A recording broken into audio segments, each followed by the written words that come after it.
नमस्कार मंडळी, आज आपण करतोय कुकरमध्ये फ्रेंच बीन्स किंवा फरसबीची भाजी।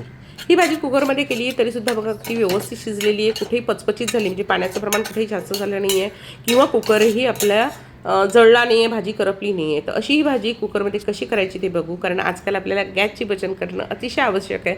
त्यासाठी करतोय आपण ही कुकरमध्ये भाजी।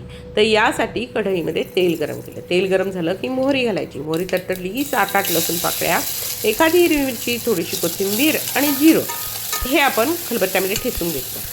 हे व्यवस्थित परतून घ्यायचं। यामध्ये थोडासा हिंग घालायचा आहे, त्यानंतर 1 चमचा लाल तिखट घातलं आहे, पाव चमचा हळद घातली आहे आणि 1 चमचाभर घालायची आपल्याला धना पावडर, कारण धना पावडरनी त्या भाजीला छान अशी चव येणार आहे। व्यवस्थित परतून घ्यायचं। हे परतलं गेलं की त्यामध्ये आपल्या धुवून चिरलेल्या फ्रेंच बीन्स घालायच्या आहेत, चवीनुसार मीठ घालून घ्यायचं आहे आणि त्याचबरोबर थोडासा गरम मसाला घालून घ्यायचा आहे किंवा घरगुती मसाला घालायचा आणि अर्धी वाटी फक्त पाणी घालायचं, जेणेकरून आपल्या कुकरची फक्त 1 शिट्टी झाली पाहिजे। तर अर्धी वाटी पाणी घातलेलं आहे आणि त्यानंतर आपण कुकरचं झाकण बंद करायचं आहे आणि कुकरला 1 शिट्टी काढायची। 1 शिट्टी काढायची, कुकरची वाफ गेली का तुम्ही बघा कशी मस्त भाजी तयार आहे, कुठे करपली नाही, जळली नाही आणि अतिशय टेस्टी अशी भाजी तयार।